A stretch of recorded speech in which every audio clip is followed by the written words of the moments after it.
మోకాళ్ళ నొప్పులతో బాధపడుతున్న వాళ్ళు పరిగెత్తడం, బరువులు ఎత్తడం, కింద కూర్చోవడం, మెట్లు ఎక్కడం అనేది ఎక్కువ చేయకూడదు. వాళ్ళకి ఎంతవరకు వీలైతే అంతవరకే చేయాలి. ఎవరికైతే మోకాళ్ళ గుజ్జు అరుగుదల సమస్య ఉందో వాళ్ళు కంపల్సరీగా తెలుసుకోవాల్సింది ఏంటంటే వాళ్ళు proper life style, proper diet, proper regime అనేది ఫాలో కావాలి. వాళ్ళు ఎక్కువ స్ట్రెస్ తీసుకునే వర్క్ చేయకూడదు. Physical stress or mental stress. ఆహారానికి వస్తే బయట మనం జంక్ ఫుడ్ కంప్లీట్ గా అవాయిడ్ చేయాలి. పులిసిన పదార్థాలు తీసుకోకూడదు. లీఫీ వెజిటేబుల్స్, ఫ్రూట్స్ అనేవి తీసుకోవాలి. మన బాడీలో గుజ్జుని పెంచే ఆహార పదార్థం తీసుకోవాలి. అలాగే పాయ, బోన్స్ సూప్ అంటారు, అవి తీసుకోవాలి. లైక్ ఫిష్ కూడా అన్ని రకాల ప్రాపర్ మంచిగా ఉన్న సీ ఫుడ్ లో మనం వెతుక్కొని చూసుకొని తినాలి. అన్నిటికీ ఇంట్లో చేసుకుని తినడం అయితే బెస్ట్ అమ్మా.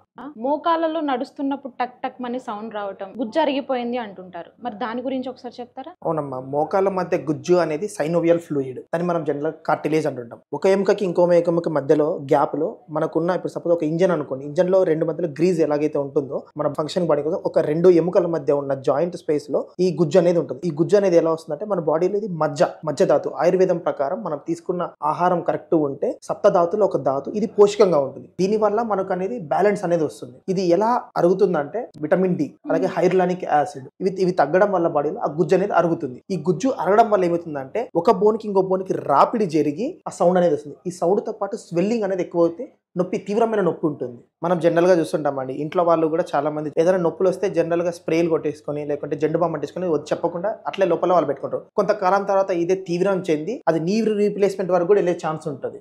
ఈ నీ రీప్లేస్మెంట్ అనేవి చాలా ఎలా అంటే ఇది కాంప్లికేషన్ తో కూడుకున్నవి. అలాగే మీరు ఇంజెక్షన్స్ అన్నారు చూడండి, ఈ ఇంజెక్షన్స్ ఏంటంటే ప్లేట్లెట్ రిచ్ ప్లాస్మా అంటారు, పిఆర్పి. అలాగే వెస్కో సప్లిమెంటేషన్ అంటే ఆర్టిఫిషియల్ గా గుజ్జును తీసుకొని ఎముకల మధ్యలో, జాయింట్ మధ్యలో ఫిల్ చేయడం. ఇది చాలా కాంప్లికేషన్ తో కూడుకున్నామా, అందరికి సక్సెస్ అయ్యే ఛాన్స్ అయితే లేదు. అదేంటంటే ఒక ఇంజెక్షన్ అనేది 20,000 వరకు ఉంటుంది. సర్జరీ అంటే ఒక TKR surgery, total knee replacement surgery అనేది 2 నుంచి 3 లక్షలు అనేది పడుతుందమ్మా బయట. ఒక సగటు మనిషి 20,000 రూపాయలు ఒక ఇంజెక్షన్ కి, అలాగే 2 నుంచి 3 లక్షలు సర్జరీకి పెట్టడం అందరూ పెట్టుకోలేరు కదమ్మా. ఓకే డాక్టర్ గారు, మరి ఇంత ఖర్చు భరించలేని వారి పరిస్థితి ఏంటి?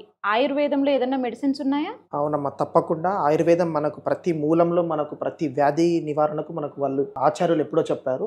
మనం చూసుకుంటే జనరల్ గా మనం పాతకాలంలో ఇంట్లో వాళ్ళు ఏం చెప్పేటోళ్ళు, మనకి ఏదన్నా నొప్పి వస్తే ఆయిల్ రాసి మర్దన చేసేవాళ్ళు. సేమ్ అది కూడా ఆయుర్వేదం నుంచి తెలుసుకున్నదే. ఎరండ తైలము, తిల తైలము, అలాగే మనకు దశమూలలు. ఈ మెయిన్ గా ఈ నొప్పి అనేది ఏంటంటే ఆయుర్వేద శాస్త్రం ప్రకారం వాతము, పిత్తము, కఫం అనేది 3 ఉంటాయి. వృద్ధాప్యంలో వాతం అనేది ఎక్కువ అవుతుంది. ఈ వాతం వల్ల నొప్పులు అనేది వస్తాయి, కీళ్ళ నొప్పులు. వాతం పెరిగింది అంటారు కదమ్మా, దీనివల్ల కీళ్ళ నొప్పులు అనేది ఎక్కువ అవుతుంది. వీటికి పరిష్కారం ఏంటంటే మనకు రస్న అనేది ఒక మూలిక. ఆయుర్వేదంలో మనం ఇది ఒక డ్రగ్. దశమూలాలు అంటారు. దశమూలు అంటే 10 వేర్లు, వాటి నుంచి తీసుకున్న పొటెన్సీ. అలాగే మనకు ఆయిల్స్, ఈ తిల తైలము, నువ్వుల నూనె, అలాగే ఆముదం నూనె, ఇవన్నీ చాలా బాగా పనిచేస్తాయమ్మా. ఇవన్నీ మనకు డైరెక్ట్ గా దొరకాలంటే జనాలు తీసుకోలేరు, వాడలేరు, చాలా ఇబ్బందులు పడతారు. లైక్ ఎరండ తైలము, తిల తైలము, దశమూలాలు, వీటి నుంచి మనకు పరిష్కారం అనేది దొరుకుతుందమ్మా. కానీ ఇవన్నీ ఎలా తీసుకోవాలి, అలా తీసుకొని ఇప్పుడున్న జనరేషన్ లో ఇప్పుడున్న మనుషులకు మనం అవన్నీ తీసుకోవడం చాలా ఇబ్బందితో కూడుకున్నాం. అందుకే బీ బెటర్ వాళ్ళు ఇవన్నీ ఉపయోగించి వాళ్ళు తిల తైలపాక విధి అనే పద్ధతిలో ఏవైతే ఉన్న ఈ హెర్బ్స్ అన్ని ఆ తైలంలో వీటి యొక్క పొటెన్సీ తీసుకొచ్చి దాన్ని క్యాప్సూల్ రూపంలో తీసుకొచ్చారు.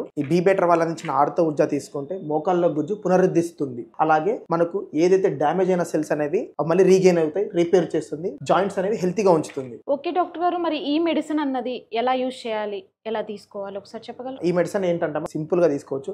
60 క్యాప్సూల్స్ ఉంటాయి ఒక డబ్బాలో. ఇది పొద్దున ఒకటి, రాత్రి ఒకటి తీసుకోవాలి. అలాగా ఈ ఒక ప్యాక్ వచ్చేసి 1 మంత్ ఉంటుంది. 3 మంత్స్ ప్యాక్ తీసుకుంటే మనకు చాలా రిలీఫ్ అనేది వస్తుంది, బెనిఫిట్స్ అనేది ఉంటుంది. ఎలా అంటే పొద్దున ఒకటి, రాత్రి ఒకటి క్యాప్సూల్ తీసుకొని తిన్న తర్వాత. ఓకే డాక్టర్ గారు, మరి ఈ మెడిసిన్ అన్నది 3 మంత్స్ అనేది ఎందుకు యూజ్ చేయాలంటారు? అవునమ్మా, కరెక్టే. ఎందుకంటే 3 మంత్స్ మనం లోపల నుంచి హీల్ చేస్తున్నాం. లోపల నుంచి గుజ్జు అనేది ఫామ్ అవుతుండడానికి ఈ పెయిన్ కిల్లర్స్ లాగా అప్పటికప్పుడు పెయిన్ కిల్లర్ తగ్గించి పెయిన్ తగ్గించడం అయితే కాదమ్మా. మనకు లోపల నుంచి అనేది హీల్ అవ్వాలి. అందుకే అట్లీస్ట్ 30 to 40 డేస్ అని పడుతుంది. సో మనకు 90 డేస్, ఎందుకంటే ఒక టైం పీరియడ్ లో మనకు అనేది హీలింగ్ నేచర్ ఉంటుంది మన బాడీకి, అది రీగెయిన్ అవుతుంది. ఓకే డాక్టర్ గారు, మరి బీపీ, షుగర్ కి డైలీ మెడిసిన్స్ అనేటివి యూజ్ చేస్తూ ఉంటారు. మరి ఆ మెడిసిన్స్ తో పాటు ఇవి కూడా యూజ్ చేయొచ్చా? తప్పకుండా అండి. బీపీ, షుగర్, థైరాయిడ్ అనేది లైఫ్ స్టైల్ డిసార్డర్స్. అది కంప్లీట్ గా ప్రతిరోజు మెడికేషన్ తీసుకుంటూ ఉండాలి. ఇప్పుడు ఏదైతే ప్రాబ్లం మనం డిస్కస్ చేస్తున్నామో దీనికి ఈ మెడిసిన్ తీసుకుంటే ఎటువంటి సైడ్ ఎఫెక్ట్ రాదు, కంప్లీట్లీ న్యాచురల్. ఓకే డాక్టర్ గారు, మరి ఈ మెడిసిన్ యూజ్ చేస్తూ డైట్ ఎలాగా ఉండాలి? మెయిన్ గా జనరల్ గా మోకాళ్ళ నొప్పి సమస్యతో ఇబ్బంది పడుతున్న వారు వాతం పెంచే ఎటువంటి ఆహార పదార్థాలు తీసుకోకూడదు. అందులో నైట్ షేడ్ వెజిటేబుల్స్ అంటే మనకు భూమిలో నుంచి వచ్చిన దుంపలు అవి తీసుకోకూడదు అండి, గుర్తుపెట్టుకోండి. బీ బెటర్ ఆర్తో ఊర్జతో పాటు బీ బెటర్ వాళ్ళు అందించిన ఆర్తో తేజస్ ఆయిల్. ఇది ఎలా అంటే మనకు ఇన్స్టాంట్ గా రిలీఫ్ కావాలంటే మనకు ఈ ఆయిల్ అనేది మనకి ఎక్కడైతే నొప్పి ఉంటుందో అక్కడ అప్లై చేసుకొని మసాజ్ చేసుకొని కొంచెం వేడి పెట్టుకుంటే మనకు ఇన్స్టాంట్గా చాలా రిలీఫ్ ఉంటుందండి. కంపల్సరీ బీ బెటర్ ఆర్థో ఊర్జాతో పాటు ఆర్థో తేజస్ ఆయిల్ తీసుకుంటే మీకు ఎక్కువ రిజల్ట్ చూస్తారు. బీ బెటర్ వాళ్ళు అందించిన ప్రోడక్ట్స్ 365 డేస్ అవైలబిలిటీ ఉంటుంది. మార్నింగ్ 7 నుంచి నైట్ 10 వరకు ఎప్పుడైనా అండ్ కస్టమర్ కేర్తో మీరు మాట్లాడచ్చు. అలాగే మెడిసిన్ తీసుకున్న తర్వాత మీకు ఏమైనా సందేహాలు ఉన్నా వాళ్ళ ఎక్స్పర్ట్స్కి మీరు కాల్ చేసి మీ సమస్యలకు పరిష్కారం తెలుసుకోవచ్చు.